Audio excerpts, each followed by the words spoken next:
సాయిబాబా గారు తీసుకున్న పొలం మన దగ్గర నుంచి ఎర్రచందనం పొలం తీసుకున్నది 5 acres. He has taken 5 acres from us and also very satisfied customer. ఈరోజు చాలా ఆనందంగా ఉంది. ఈ కృషి వెనుక శ్రీనివాసరావు గారి యొక్క శ్రమ ఎంతో ఉందని నేను చాలా ఆయన్ని అభినందిస్తూ ఉన్నాను. నేను రిటైర్డ్ టీచర్ని. ఒక చెట్టు పెంచడం చాలా కష్టం. ఎందుకంటే నేను 2012లో రిటైర్డ్ అయ్యాను టీచర్గా. నసరాపేట బ్రహ్మాందరెడ్డి హై స్కూల్లో నేను పీఈటీగా పనిచేస్తా రిటైర్డ్ అయ్యాను. మా ఇంటికి కోటేశ్వరరావు గారు టీం వచ్చింది ఒకసారి. ఈ టీంలో మా శిష్యుడు అహానోక్ ఉన్నాడు.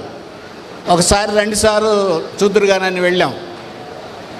కృష్ణాపురం, నెల్లూరు జిల్లా కృష్ణాపురం వెంచర్ దగ్గర తీసుకెళ్ళారు. మేము కొందామని వెళ్ళలేదు.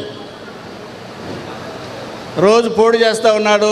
ఒకసారి చూసొద్దాం, పైపెచ్చు శిష్యుడు అని వెళ్ళాము. అక్కడికి వెళ్ళిన తర్వాత అంతకుముందు వారు వేసినవన్నీ చూపించుకుంటూ వచ్చారు. అక్కడ భూమి చూసిన తర్వాత ఖచ్చితంగా ఇక్కడ కొనాలి. ఆ భూమి ఎంత చక్కగా ఉందంటే మరి వారికి ఏ విధంగా గాడ్స్ గిఫ్టే. శ్రీనివాసరావు గారికి మాత్రం మరి కొన్ని ఎర్ర బంగారం అంటారు చూసారు, అలా ఉంది ఆ భూమి. అక్కడ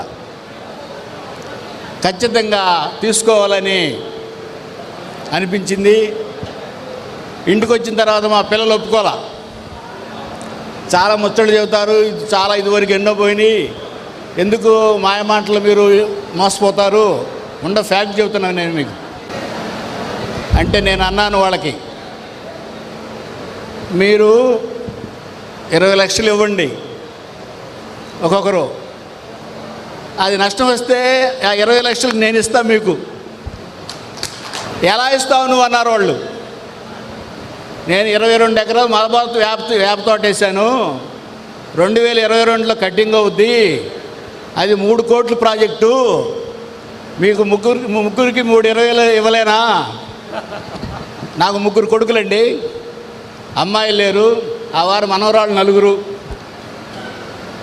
నేను చెప్పాను మా పిల్లలకి, ఇది మీకు కాదు మీ పిల్లలకి ఈ ఆస్తి అని చెప్పడం జరిగింది. వాళ్ళు కూడా సంతోషపడ్డారు.